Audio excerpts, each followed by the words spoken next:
I call to order this regular meeting of the Show Low Planning and Zoning Commission for Tuesday, June 25th, 2024. Roll call shows that all commissioners are present this evening. Next, we will have the invocation given by Commissioner Adams, followed by the Pledge of Allegiance by Vice Chair Roberts. If you'd like to join us, please stand.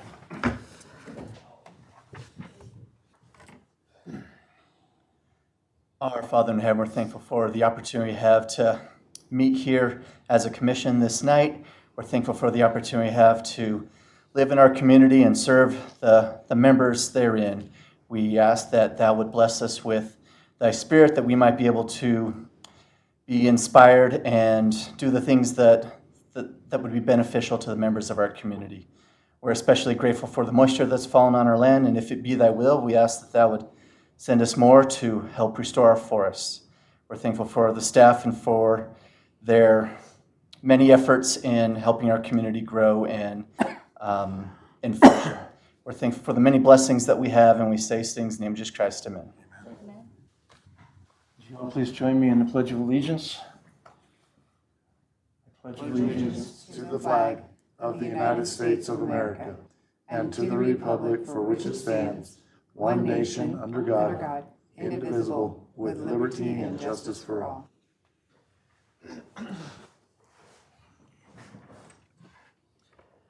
The next item on the agenda is new business. Item A is public hearing and consideration of zone change requests submitted by Joseph Holland of NV Us Investments LLC to rezone APN 210-33-040C from AR 43, agricultural residential 43,000 square feet, to C2, general commercial, to allow for multifamily housing. And I will turn it over to Ms. Celine for the staff summary report.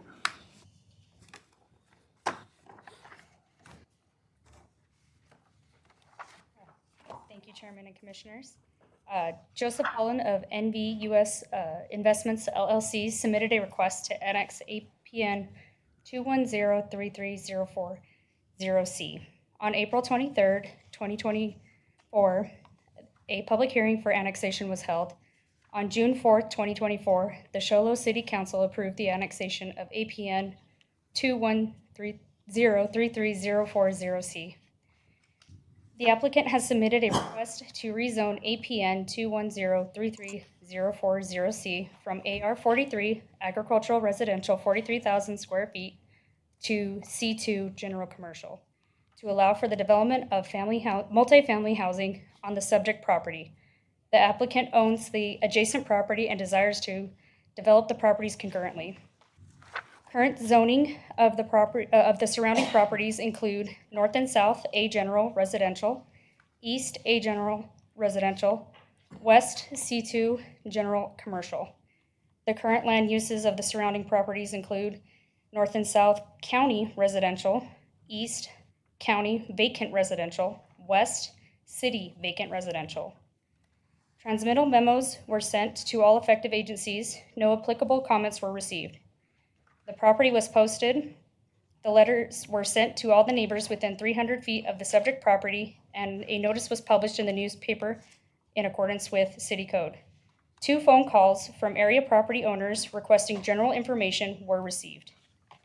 After reviewing the standards for review, finding facts, discussion with the applicant, the City of Show Low zoning and ordinances, the City of Show Low general plan, staff recommends that the Planning and Zoning Commission approve the change zone request 605-03121 submitted by Joseph Holland of NV US Investments LLC to rezone APN 210-33-040C from AR 43 agricultural residential 43,000 square feet to C2 general commercial to allow for the development of multifamily housing subject to staff recommendations, and forward this recommendation to the City Council. All development should comply with all applicable federal, state, and local requirements, including ADOT, building code, and fire codes. Director Trigascus is available for questioning. Thank you, Ms. Celine. I will open it up to the commission if there are any questions for staff. Commissioner Wilson. So are these duplexes they want to put on there? Did I read something about duplexes? So what was represented by the applicant in his letter to the neighbors as part of the neighborhood meeting process, he did submit or send out a draft proposed plan, kind of showing what it would look like. Essentially, the front portion of the property, which is the portion that is currently zoned C2, there is a fairly large drainage that runs through there. He is proposing to maintain that in approximately the same location, not relocate it within the property, not move it, one way or the other. That leaves the property basically kind of bisected in half. What they're proposing is to leave the front portion between the wash and White Mountain Road essentially as a natural buffer. So no buildings would be constructed there. The trees that are there would remain. They might do a little bit of thinning or things like that, but essentially stay in the state that they are. They are proposing a total of 5 buildings on the back half of the property. A portion of that is the existing commercial property. A portion of that is the subject property that we're discussing tonight. Each one of those buildings consists of 2 units. So 5 buildings, total of 10 units for the property itself. He did indicate that they would be market rate apartments, not low income or subsidized, but market rate. And they are essentially there is a fairly large hill going up the backside of that property. They would actually look to recess these buildings into the hillside rather than building them up higher. So intent would be to keep the overall roof line as low as possible on that. So I guess that answered my question too. So it's not going to fall under the workforce housing or anything like that? As proposed, I do not believe it would. He's not presented any information or applied for the workforce housing incentives. Any other questions for staff? I have one. Vice Chair Roberts. Is there anything that we can do to ensure that those trees on the front of the property and the drainage dish stay where they are? Can we make that a condition of an approval for his zoning change, that he maintain that greenery? There's a lot of trees, mature trees, on the front of that property. Would hate to see those go away, especially with it being frontage road on White Mountain Road. If you look at the surrounding properties, they all have trees close to the road, and whatever development is there is screened behind those trees. It would be consistent with with most of the other properties. There are a couple of commercial properties north and south that are not that way, but the other properties that are around there by the RV parks and behind him and up further up the hill, it's mostly greenery. Is there any way that we can ensure that that greenery remains?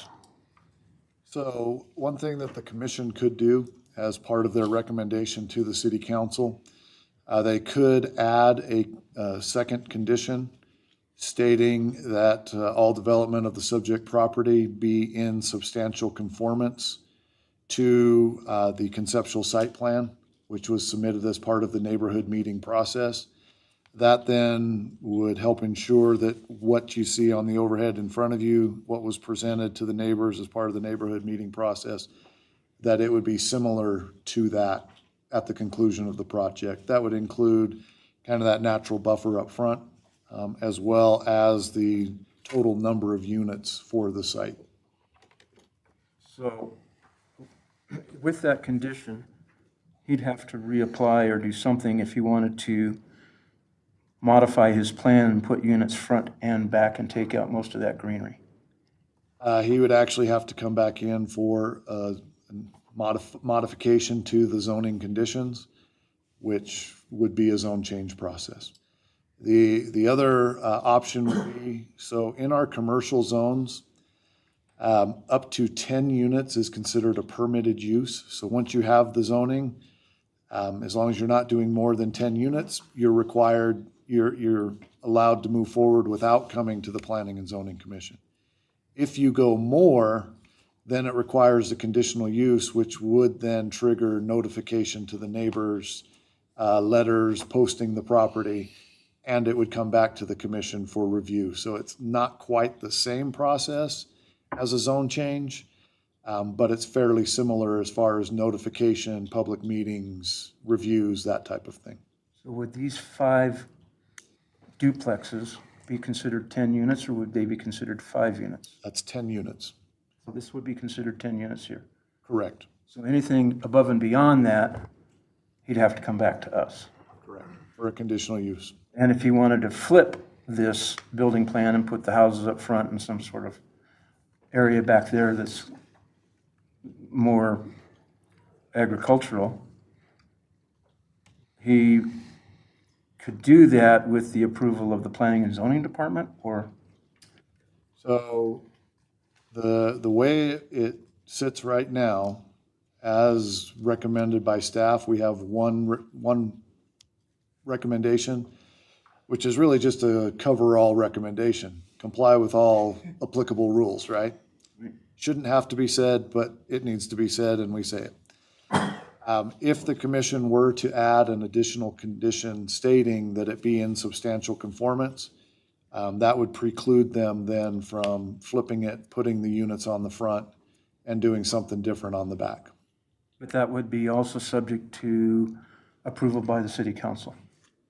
That recommendation would have to be approved by the city council as well, yes. Yeah, I think I'm good. Commissioner, I have another question.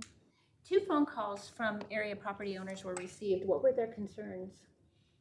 Or do you- So I'm gonna back up a little bit. So the 2 phone calls that we received, one was from, it's not an adjacent property. It's a property almost 300 feet away, so they're within the 300-foot notification, but not by much. They just had general questions, what was being proposed, that sort of thing.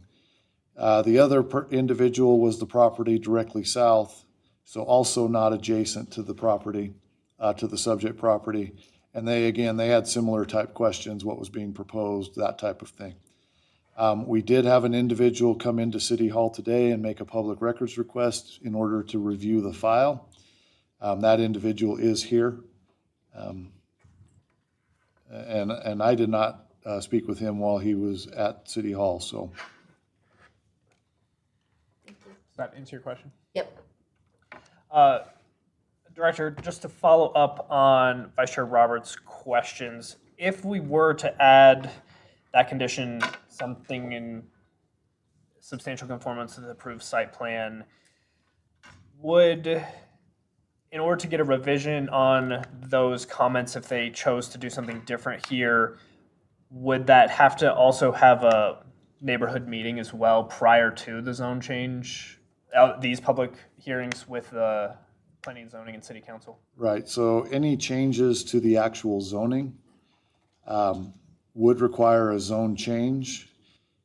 If there's a condition that was placed stating you gotta do something very similar to what you presented already, if they wanted to change that, let's say they decided, let's put in a strip mall there instead, that would prompt the entire zone change process, including a neighborhood meeting, public hearings with both the Planning and Zoning Commission and the City Council, and public notifications and that sort of thing. So Vice Chair Roberts. in that event, would that void what we do tonight and revert it back to the AR 43? They would not be able to do anything until they got that condition changed. So if they came in and applied for a building permit for a strip mall, again, I'm just using that as an example, we would not be able to issue that permit until this condition had been changed, which would prompt all of the other intermediate steps. And just for my clarification, Director, supposedly if they sell the property to another individual or entity, they would still have that condition in place on this piece of ground. So someone could buy it, but the only thing they could do to it would be this. That is correct. The condition of zoning would carry with the property and onto future property owners.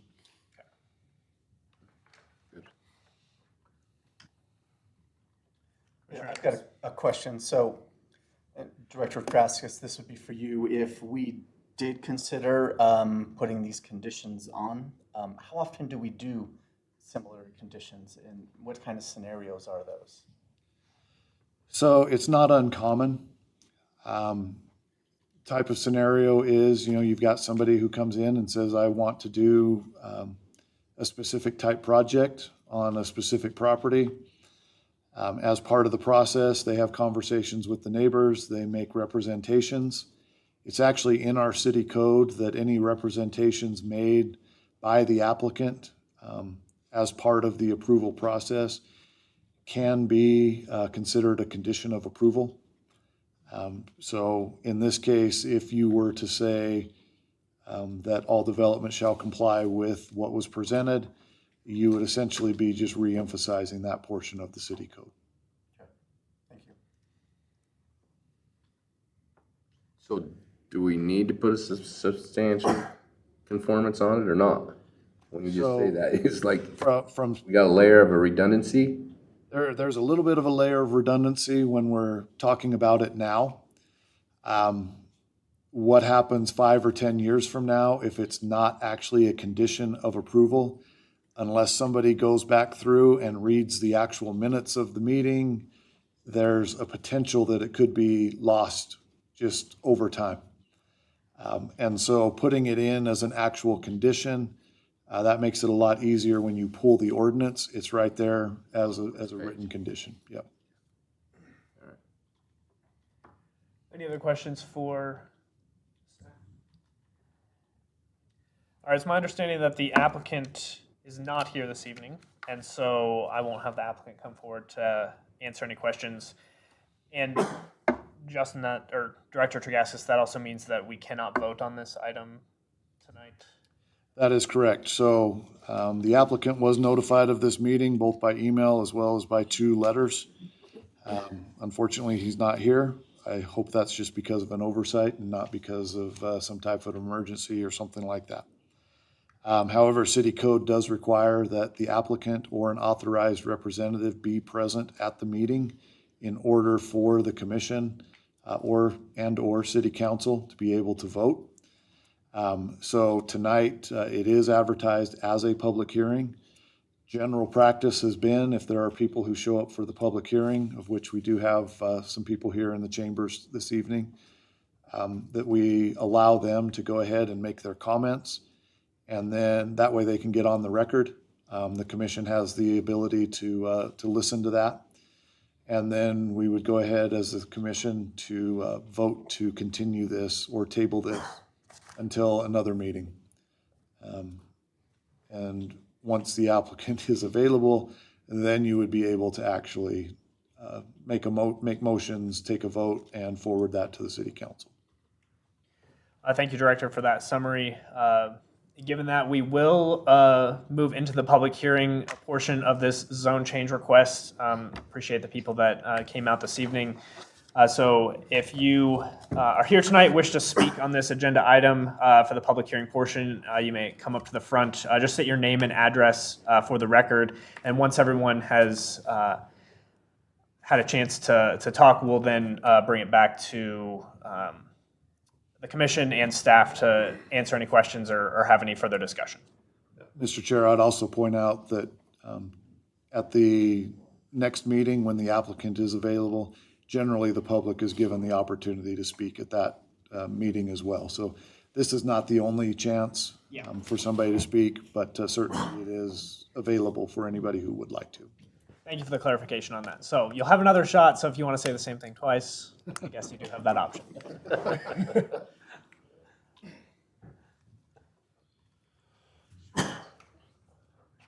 name is Kirk Lisner. I live right next to the subject property, and I've owned the property for 35 years. You probably know my property. There's a wood wall out there. There's a white cross out there and a couple of lines in my driveway. I don't really have a problem with these guys putting this in there, but they're going to be invading my residential zoning privacy where my family's lived all these years. So I would like you to put a condition on this, if you decide to approve it, that they build a block wall. Now I had some, I'll get into it a little deeper here for you. The other property on the other side, they got a zoning change too, to change theirs to commercial. It used to be residential also. And some promises were made. And like Mr. Tagaskis was saying, if it's dead, you know, it's gonna be held up, but these got lost. So this is why I need to make this, like Mr. Roberts said, a condition of this. And I'd like you guys to consider making it a condition, because I was promised a privacy fence, a permanent privacy fence. Well, it's not permanent at all. Half of it's falling down now. And it was never private.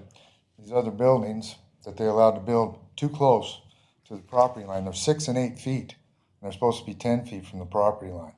They allowed to build them, and we even told them at the time, hey, these guys are putting these in ahead of time. They're too close to the line.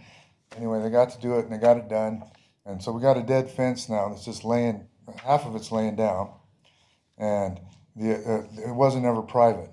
So I'm going to ask you guys to please consider this as a condition for a zone change to this, that we get what I'm requesting is a block wall.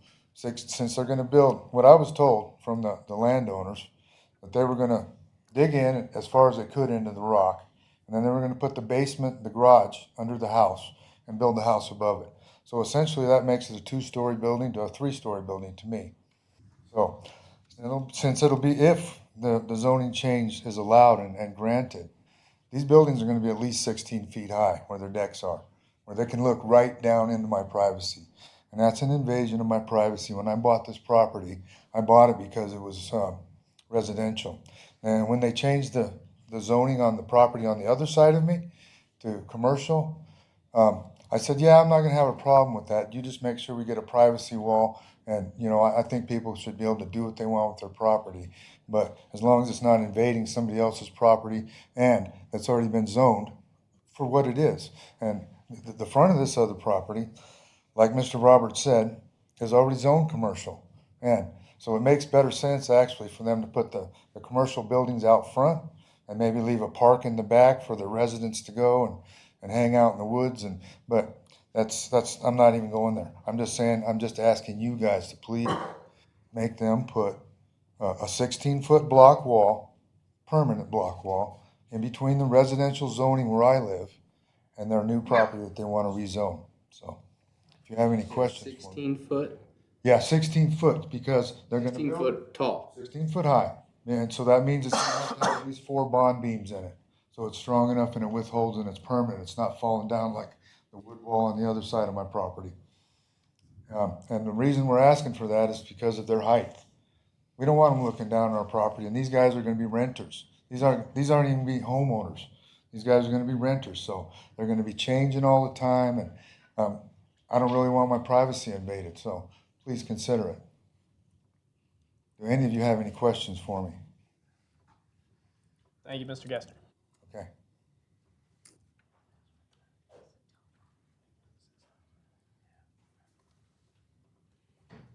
Anyone else for the public hearing portion of this agenda item? Seeing none, I will close the public hearing portion of this zone change request, and I will bring it back to really the commission. I guess I'll follow up on Mr. Gessner's points. When, to Director Travascus, when a development like this goes in, especially one that wouldn't require a conditional use permit, that's 10 units or less, what kind of fencing is required per city code adjacent to residential property?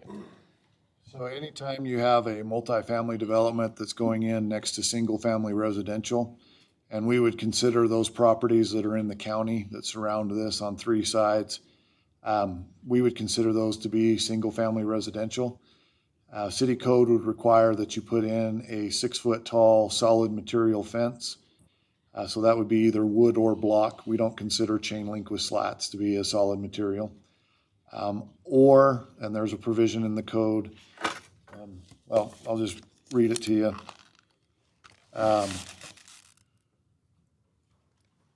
It says, except where 2 zones are separated by a city street, where a multifamily development of 3 or more units, so this is proposed to be 10, or more adjoins a single-family residential zone, the development shall be screened from the single-family residential property by a solid material fence 6 feet in height as defined by chapter 19.25, that's where we talk about wood or block, or as otherwise allowed or required by the Planning and Zoning Commission.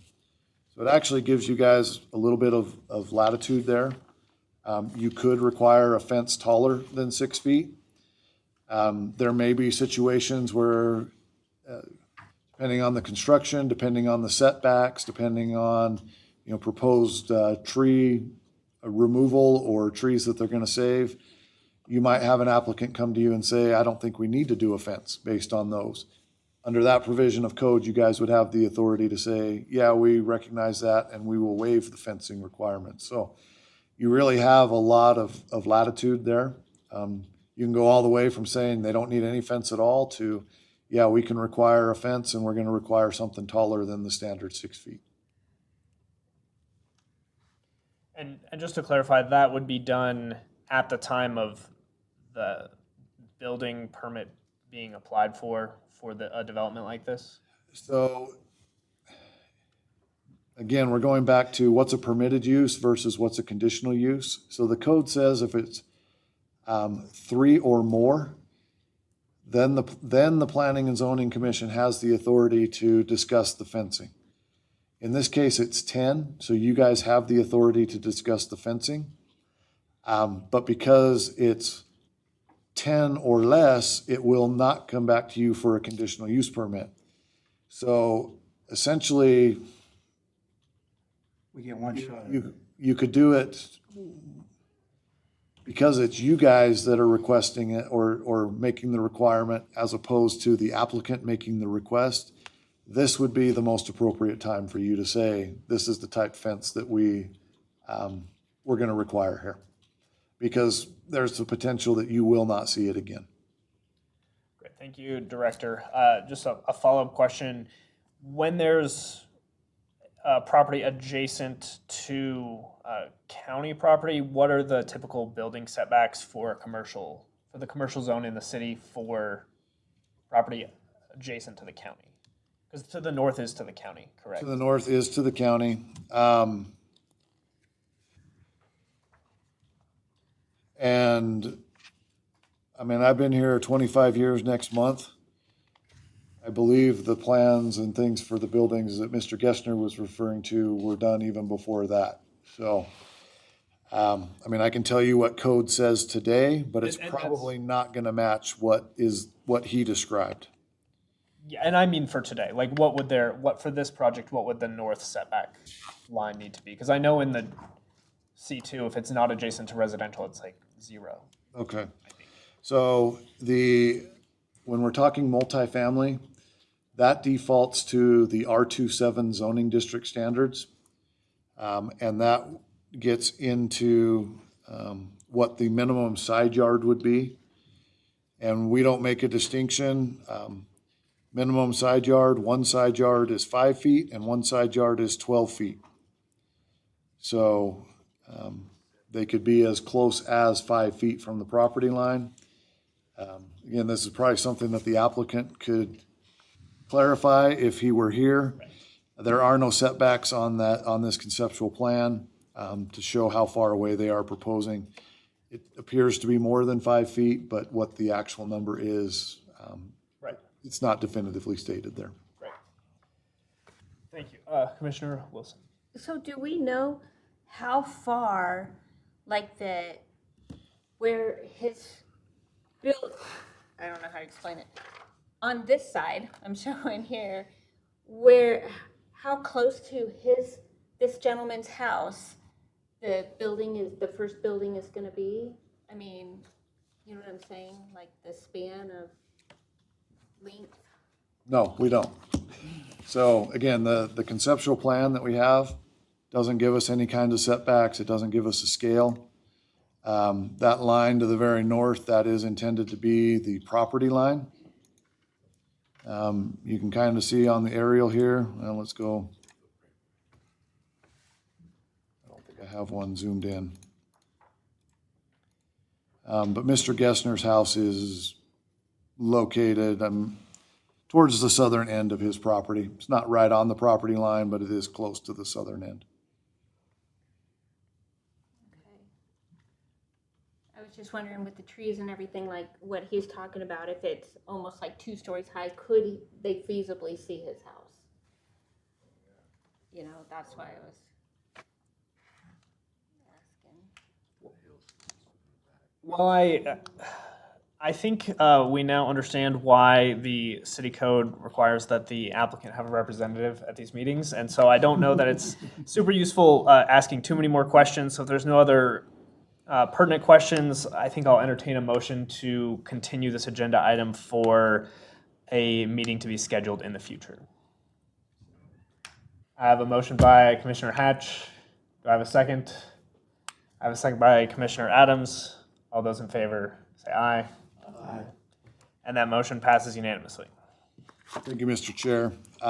Just for the commission as well as members of the public, looking at the calendar, we have scheduled this for a public hearing with the City Council for their July 16th meeting, which would mean that the commission, their regular meeting of July 9th, we could bring this back, provided that the applicant commits that he'll be here. So tentatively, that's what we'll shoot for.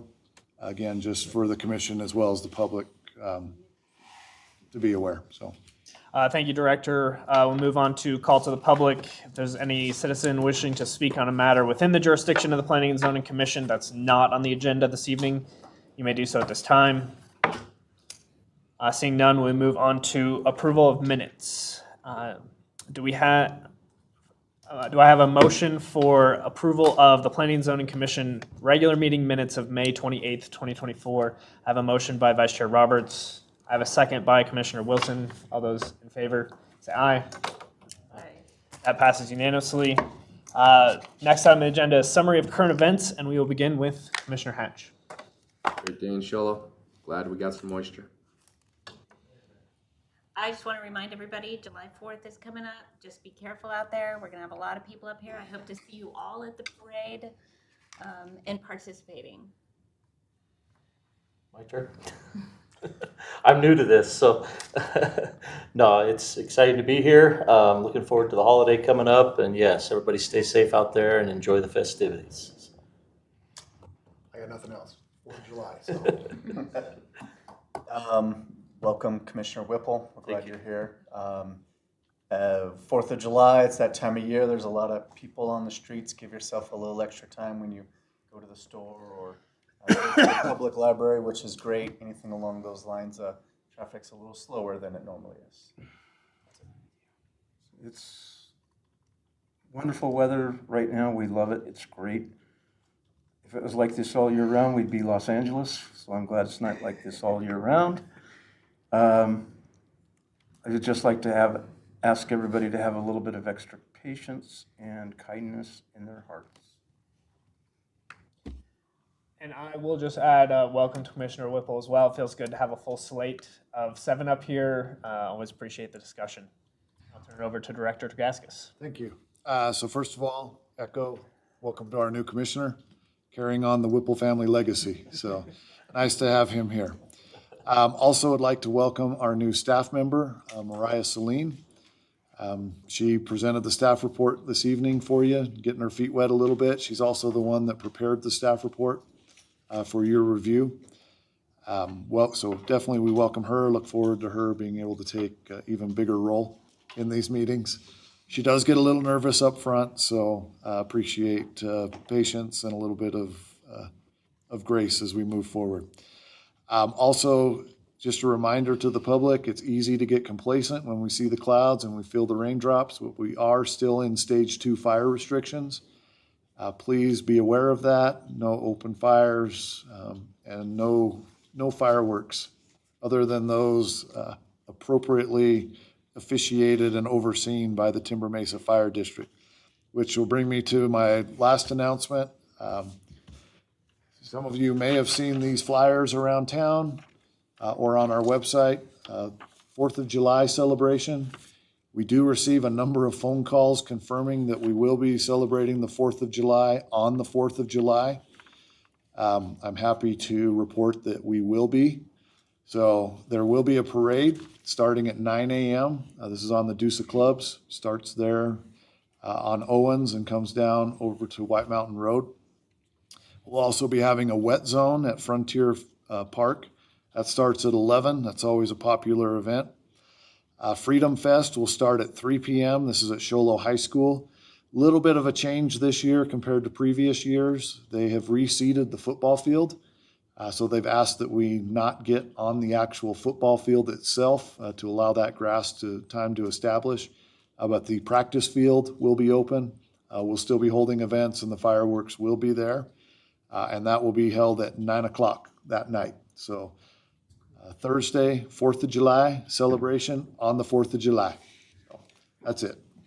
Thank you, Director. Seeing no other items on the agenda, I will adjourn.